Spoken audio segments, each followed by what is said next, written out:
Hey hi guys, welcome back to channel. இன்னைக்கு நம்ம good day to பீடாவோட next episode தான் பார்க்க போகிறோம். ஸ்டார்டிங் சீனில் ஸ்கூல் கேர்ள்ஸ் எல்லாம் பேசிகிட்டு இருக்காங்க. இந்த ஆள் அன்றைக்கி மிஸ் ஹானை பற்றி கேட்டாங்க தானே அப்படின்னு அவங்க சொல்ல, அது கேட்டு நம்ம ஹீரோ வந்து பார்க்குறாங்க. அவர் என்ன சொல்கிறாருன்னா, இந்த ஸ்கூலில் ஒரு லேடி இருக்காங்க, நார்மலாக ஹியூமன் மாதிரி தான் பக்கத்தில் இருப்பாங்க, ஆனால் நைட் ஆச்சுன்னா டாகாக மாறிடுவாங்க. நான் சொல்கிறது கண்டிப்பாக உங்களால் நம்ப முடியாதுன்னு எனக்கு நல்லா தெரியும், அதனால தான் இன்னைக்கு நைட் நான் உங்களுக்கு லைவாக காட்ட போகிறேன் அப்படின்னு அவர் சொல்ல, இது கேட்டு நம்ம ஹீரோ பயங்கரமாக காண்டாகி அவர் வீட்டுக்கே போயிடுறாங்க. போய் பார்த்தா அவர் டோரெல்லாம் லாக் பண்ணிட்டு வீட்டுக்குள்ளே இருக்காரு. நம்ம ஹீரோ எப்படியோ கதவெல்லாம் உடச்சிட்டு உள்ளே போய் பார்த்தா நம்ம ஹீரோன் பற்றி ஏகப்பட்ட டீட்டெயில்ஸ் எல்லாம் கலெக்ட் பண்ணி வச்சிருக்காங்க. எல்லாம் அப்படி நம்ம ஹீரோ பார்த்துட்டு இருக்கு, எவ்வளோ தைரியம் இருந்தால் என் வீட்டை உடச்சிட்டு உள்ளே வந்திருப்பா அப்படின்னு சொல்லி அவங்க சீனியர் கேட்க, சின்ன அவங்கள போட்டு பயங்கரமாக அடிக்க ஆரம்பிச்சிடறாங்க. உன்ட்ட ஆல்ரெடி சொன்னேன் என் லைஃப்பில் இன்டர்ஃபர் ஆகக்கூடாது அப்படின்னு சொல்லிட்டு அவங்கள பயங்கரமாக அடிக்க அந்த இடத்த விட்டு அவங்க ஓடிடுறாங்க. அப்புறம் ஒரு இடத்துல போய் ஸ்டாப் ஆக, இந்த பிளேஸ் உனக்கு ஞாபகம் இருக்கா அப்படின்னு அவங்க கேட்க, நம்ம ஹீரோ சுற்றி எல்லாம் பார்க்குறாங்க. பார்த்தா இதுக்கு முன்னாடி ஸ்கூலில் புள்ளி பண்ணியிருப்பாங்களா அந்த இடம் தான் இது. கட் பண்ண அடுத்த சீன் நம்ம ஹீரோனோட பேரண்ட்ஸ் தான் காட்டுறாங்க. அவங்களும் நம்ம சீனியரோட வீட்டுக்குள்ளே இருப்போம் எல்லாம் செக் பண்ணி பார்க்க, ரொம்ப நாளாக நம்ம ஃபேமிலியை நோட்டை விட்டுட்டு இருந்திருக்கான் போல, இங்கே பாருங்க அப்படின்னு சொல்லி எல்லா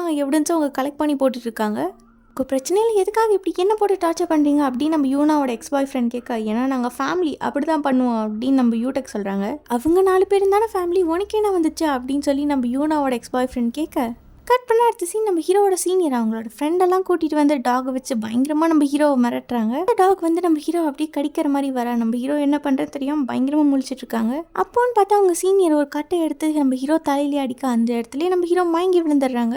எவ்வளோ தைரியம் இருந்தால் என் மேலே கையை வச்சிருப்பா, இதெல்லாம் உனக்கு தேவைதாண்டா அப்படின்னு சொல்லிட்டு நம்ம ஹீரோ மேலே டாக் ஃபுட்டெல்லாம் போட்டு வைக்கிறாங்க. எதுக்காக இந்த ஜின்னுக்கு இப்படியெல்லாம் பண்ணுற அப்படின்னு அவங்க ஃப்ரெண்டு கேட்க, எதுக்குன்னு எனக்கே தெரில, அவனை பார்த்தாலே இந்த மாதிரிலாம் டார்ச்சர் பண்ணுன்னு தோணுது, செம்ம கோவமாகுது அப்படின்னு அவங்க சொல்கிறாங்க. ஆனால் அடுத்த சீன் நம்ம சீனியரோட வீட்டில் இருந்து எடுத்துகிட்டு வந்த எவிடன்ஸ் எல்லாம் நம்ம ஹீரோனோட அம்மா அப்பா எடுத்து காட்ட, இவ்வளோ பெரிய சைக்கோவா அவனை இன்னைக்கு என்ன பண்ணுற பாரு அப்படின்னு சொல்லிட்டு அவங்க எல்லாரும் சேர்ந்து ஒரு பிளான் போடுறாங்க. அப்புறம் நம்ம யூனோட எக்ஸ் பாய் ஃப்ரெண்ட் கிட்ட சொல்கிறாங்க, ஒழுங்கா இப்போ அவனுக்கு கால் பண்ணி இந்த இடத்துக்கு வர சொல்கிறா, இல்லைன்னா அவ்வளோதான் அவனுக்கு கொன்றுவேன் அப்படின்னு சொல்லி மிரட்ட, அவங்களும் இப்போ கால் பண்ணி சொல்கிறாங்க, சார் உங்கள் வீட்டை யாரோ உடச்சி உள்ளே இருக்க பொருள்லாம் எடுத்துகிட்டு போகிறாங்கன்னு நினைக்கிறேன், எனக்கு தெரிஞ்ச இந்த ஹானாவோட அப்பா அம்மாவாக தான் இருக்கும், ஆல்ரெடி யூனாவோட வீடியோ எடுக்கணுங்கிறதுக்காக இந்த மாதிரி பண்ணவங்க தான், ஸோ நீங்கள் தான் கொஞ்சம் சேஃபாக இருக்கணும், நீங்கள் கொஞ்சம் கிளம்பி வரீங்களா அப்படின்னு சொல்லிட்டு அந்த ஃபோட்டோவெல்லாம் எடுத்து அனுப்புகிறாங்க. அந்த ஃபோட்டோஸை பார்த்ததும் நம்ம ஹீரோவோட சீனியருக்கு இன்னும் பயங்கரமாக டென்ஷன் ஆகுது. இப்போ அவங்க நம்ம ஹேனாக்கு தான் கால் பண்ணி சொல்கிறாங்க, இப்போவே நீ என்னை மீட் பண்ணி ஆகணும், ஒருவேளை நீ தனியாக வராமல் வேறு யாராவது கூட்டிகிட்டு வந்துட்டனா இவனை நான் கொன்றுவேன் அப்படின்னு சொல்லி நம்ம ஹீரோவை காட்டுறாங்க. அதை பார்த்ததும் நம்ம ஹீரோயின் பயங்கரமாக ஷாக் ஆகி கிளம்பி போக,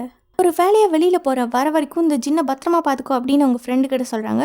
எவ்வளோ நேரம் பார்த்துக்கணும் அப்படின்னு கேட்க தலையிலே அடிக்கிறாங்க. நான் வர வரைக்கும் பார்த்துக்கோன்னு இப்போ தானே சொன்னேன் அப்படின்னு அவங்க சொல்ல, தயவு செஞ்சு என் தலையில் அடிக்காது, எனக்கு சுத்தமாக பிடிக்கல அப்படின்னு சொல்லி அப்படி தாண்டா அடிப்பா அப்படின்னு சொல்லி பயங்கரமாக அடிக்கிறாங்க. எனக்கு அகேன்ஸ்டாக பேசுறதுக்கெல்லாம் நீ கத்துட்டியா, ஒழுங்காக நான் வர வரைக்கும் பார்த்துக்கோ அப்படின்னு சொல்லிட்டு அவங்க அங்கேருந்து போக, கட் பண்ண அடுத்த சீன் நம்ம ஹேனாவும் அந்த ஸ்பாட்டுக்கு ரீச் ஆகிட்டாங்க. நம்ம சின்ன பயன்படுத்தணும் அப்படிங்கிறதுக்காகவே அவங்க மேலே டாக் ஃபுட்டெல்லாம் போட்டிருக்காங்கல்ல, இப்போ அதெல்லாம் அந்த டாக் சாப்பிட்டுட்டு இருக்க, இப்போ நம்ம ஹேனா வந்ததும் அவங்க சீனியர் வந்து சொல்கிறாங்க, ஒழுங்காக நான் சொல்கிற மாதிரி கோஆப்ரேட் பண்ணனா உன் பாய் ஃப்ரெண்டை உயிரோட விட்டுருவேன் அப்படின்னு சொல்லி நம்ம ஹீரோனும் ஓகே சொல்லிடுறாங்க. இப்போ லைவ்ல நம்ம ஹீரோனை உட்கார வச்சு அவங்க ஷூட் பண்ணிட்டு இருக்காங்க. நான் ஆல்ரெடி உங்கள் எல்லாருக்கிட்டையும் சொன்னேன், பட் ஆனால் யாருமே நம்மள இன்ஃபேக்ட் எனக்கு கூட நம்பிக்கை இல்லை. ஸோ இன்னைக்கு நம்ம எல்லாருமே லைவாக பார்க்க போகிறோம் அந்த லேடி டிரான்ஸ்ஃபர்மேஷன் ஆக போகிறது. நான் ஃபர்ஸ்ட் அந்த லேடி இன்ட்ரடியூஸ் பண்ணோம்ல, இருங்க நான் காட்டுறேன். இவங்க தான் அது இன்னும் கொஞ்சம் நேரத்தில் டாகா சேஞ்ச் ஆக போகிறாங்க. ஏன்னா இவங்க ரொம்ப ஷை டைப், அதான் எதுவும் பேசாமல் சைலண்ட்டாக இருக்காங்க. எல்லாருமே கெஸ் பண்ணது உண்மையாலுமே கரெக்டாக, இவங்க ஹை ஸ்கூலில் ஒர்க் பண்ணுற டீச்சர் தான் அவர் சொல்லிட்டு இருக்க. கட் பண்ணால் இந்த பக்கம் நம்ம ஹீரோ தான் காட்டுறாங்க. ஒரு வழியாக அவர் கான்ஷியஸ் வந்துட்டாரு. இப்போ அவங்க சீனியரோட ஃப்ரெண்ட் வந்து கேட்குறாங்க, என்னப்பா நீ இவ்வளோ வளர்ந்ததுக்கு அப்புறமும் இன்னும் டாகை பார்த்து பயப்படுற, உன் லைஃப் ரொம்ப கஷ்டம் இல்லை அப்படின்னு அவங்க சொல்ல, அப்படி பார்த்து என் லைஃப் மாதிரி தானே உண்ணுதோ, நீயும் ஒருத்தருக்கு கீழே அடிமை மாதிரி தானே இருக்க, இப்போ கூட அவன் சொல்கிறது மட்டும் தானே செய்கிற, உனக்கா சுயபுத்தி எதுவுமே இல்லைல்ல அப்படின்னு சொல்லி நம்ம ஹீரோ பயங்கரமாக பிரெயின் வாஷ் பண்ணுறாங்க. அப்பனா இந்த பக்கம் நம்ம ஹீரோவோட சீனியர் தான் காட்டுறாங்க, இந்த லேடி கரெக்டாக 12 ஆகிறப்ப தான் டாகா மாறுவாங்க அப்படின்னு அவங்க சொல்ல, அப்போ கமெண்ட்ஸில் ஒருத்தவங்க கேட்குறாங்க, ஒருவேளை அவளை யாராச்சும் கிஸ் பண்ணால் அவள் டாகா சேஞ்ச் ஆவாளோ அப்படின்னு சொல்லிட்டு கேட்க, ஆஹா இது செம ஐடியாவாக இருக்கே, நீங்கள் இவ்வளோ தூரம் கேட்டு நான் ட்ரை பண்ணாமல் விடுவேனா, இப்போ நான் அவளை கிஸ் பண்ண ட்ரை பண்ண போகிறேன் அப்படின்னு சொல்லிட்டு அவங்க கிட்ட போக, அப்போ அந்த கேமரா கீழே விழுந்துருது. யார் வருவா, நம்ம ஹீரோ தான் வந்துடுறாங்க. வந்து அவங்கள போட்டு பயங்கரமாக அடிக்க, ஹீரோன்னு பார்க்குறாங்க இந்த கேமரா இன்னும் லைவ்ல தான் ஓடிட்டு இருக்கு அப்படின்ட்டு அந்த இடத்த விட்டு ஓடிடுறாங்க. நம்ம ஹீரோ அவங்கள அடிச்சு போட்டுட்டு அதுக்கப்புறம் நம்ம ஹீரோயின் பின்னாடியே ஓடி வந்துடுறாங்க. ஒன்று பார்த்து கரெக்டாக மழை வேற வந்துடுது. நம்ம ஹீரோன் அப்படியே வேகமாக ஓட, பின்னாடி நம்ம ஹீரோவும் துரத்திட்டு ஓடுறாங்க. மிஸ் நில்லுங்க வெயிட் பண்ணுங்க அப்படியே ஓடி போன நம்ம ஹீரோயின் ஒரு பாயிண்ட்ல நின்றுறாங்க. ப்ளீஸ் தயவு செஞ்சு என்கிட்ட வராதிங்க, சாரி நான் உங்ககிட்ட உண்மையை சொல்லணும்னு ஒரு வாட்டி ட்ரை பண்ணுறேன், பட் ஆனால் என்னால் சுத்தமாக முடியல. இன்கேஸ் நான் அப்படி என்னோட சீக்ரெட்டை பற்றி உங்ககிட்ட சொன்னால் நீங்கள் என்னை விட்டுட்டு ஓடிடுவீங்களோன்னு எனக்கு ரொம்ப பயமாக இருக்குது. ஏன்னா எனக்கு உங்களை அவ்வளோ பிடிக்கும், எனக்கு தெரியுது நான் மற்ற பொண்ணுங்களை மாதிரி இல்லை, ரொம்ப வியர்டானவ தான். அப்படி நம்ம ஹீரோயின் சொல்ல, நான் கூட ரோட்டில் எங்கேயாச்சும் டாகை பார்த்தேன்னா அந்த இடத்த விட்டே ஓடிடுவேன். அப்படி பார்த்தா நானும் ரொம்ப வியர்டான ஆள் தானே. ப்ளீஸ் இப்போவாச்சும் தயவு செஞ்சு உன் சீக்ரெட் என்னங்கிறத என்கிட்ட சொல்லு. அவன் சொல்லி எனக்கு கேட்கணும்னு இல்லை அப்படின்னு நம்ம ஹீரோ சொல்ல, இல்லை என்னால் சத்தியமாக அதை சொல்ல முடியாது அப்படின்னு சொல்லிட்டு நம்ம ஹீரோயின் ரொம்ப ஃபீல் பண்ணி அழுகுறாங்க. எனக்கு என்னென்னு தெரியும், நான் சொல்லட்டா, கொக்கோ கூட புது பாண்டிங் வந்து நான் கிரியேட் பண்ணியிருக்கேன். அது கூட பழகணும்னு எனக்கு ஆசையாக இருக்குது அப்படின்னு நம்ம ஹீரோ சொல்ல, அப்போ நம்ம ஹீரோயின் கொஞ்சம் கொஞ்சமாக சின்னதாக்கி டாகா சேஞ்ச் ஆகிடுறாங்க. அதை நம்ம ஜின்னும் பார்க்குறாரு. பட் ஆனால் அதை பார்த்துட்டு பெருசாக எதுவும் ஷாக் ஆகலை. கொஞ்சம் பயத்தெல்லாம் ஒதுக்கி வச்சுட்டு நம்ம ஹீரோனை எடுத்து வச்சு பார்க்க, அப்போ நம்ம ஹீரோவோட மைண்டில் என்ன ஓடுதுன்னா மிஸ் ஹானோட ஃபேஸ் தான் ஞாபகம் வருது. இப்போ ஹீரோயின் வந்து அவங்களுக்காக ஹெல்ப் பண்ணது, 2 பேரும் ஜாலியாக டைம் ஸ்பெண்ட் பண்ணது, டாகி கிட்ட இருந்து காப்பாற்றினது, இந்த மாதிரி எல்லாமே நம்ம ஹீரோக்கு ஞாபகம் வர, பயப்படக்கூடாது, கண்டிப்பாக நான் பயப்பட மாட்டேன், ஏன்னா இது டாகி இல்லை, இது மிஸ் ஹான் தான் அப்படின்னு சொல்லி அவருக்கு தைரியம் சொல்லிக்கிறாரு. அப்புறம் நம்ம ஜின் வந்து ஹீரோனை கிஸ் பண்ணுறாங்க. பல எபிசோட்க்கு அப்புறம் இப்போ தான் நம்ம ஹீரோனோட க்ரூஸ் பிரேக் ஆகுது. நம்ம ஹீரோன் அப்படியே டாக்லேருந்து ஹியூமன் ஃபார்முக்கு மாறிடுறாங்க. கட் பண்ண அடுத்த சீன் போன ஜென்மத்தில் நடந்ததான் கட்டுறாங்க. நம்ம ஹீரோனோட ஃபேமிலிக்கு இந்த மாதிரி ஒரு சாபத்தை யார் கொடுத்துருப்பாங்கன்னா நம்ம லீ தான் கொடுத்துருப்பாரு.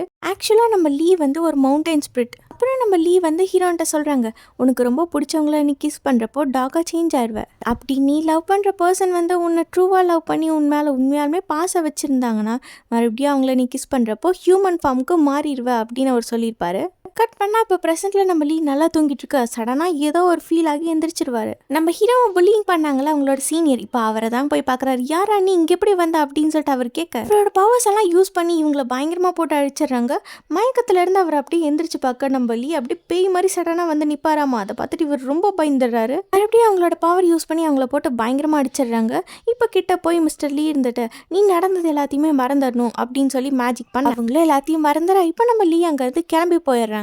கட் பண்ண அடுத்த சீன் இப்போ பாஸ்ட் தான் கட்டுறாங்க. அப்போ ஒரு குட்டி பொண்ணு கியூட்டாக ஓடி வரா. உடன் ஹவுஸில் செஞ்ச மாதிரி அங்கே ஒரு பழைய கோயில் இருக்குது. அங்கே போய் அவள் ப்ரே பண்ணிட்டு இருக்கா. மவுண்டைன் ஸ்பிரிட் காடு கிட்ட அவளோட லெட்டரு கொஞ்சம் திங்ஸ் எல்லாம் வைக்கிறா.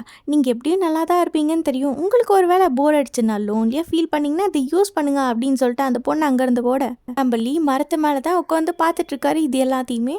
அப்புறம் அந்த பொண்ணு அந்த இடத்த விட்டு போனதுக்கப்புறம் நம்ம லீ போய் செக் பண்ணி பார்க்குறாங்க. அந்த பொண்ணு என்ன நோட்டை விட்டு போயிருக்கான்னா, இந்த ஃபாக்ஸ் அட்டாக் பண்ணதுனால எங்கள் அம்மா ஆல்மோஸ்ட் இறந்துருப்பாங்க, ஆனால் நீங்கள் தான் காப்பாற்றிருக்கீங்க, ரொம்ப தேங்க்யூ அப்படின்னு சொல்லி அந்த பொண்ணு எழுதியிருக்கா. இப்போ இதெல்லாம் நம்ம லீ பார்த்துட்ருக்க. இப்போ கொஞ்சம் வருஷம் கழிச்சு, இல்லை ரொம்ப வருஷம் கழிச்சு அந்த குட்டி பாப்பா பெரிய பொண்ணு ஆயிட்டா.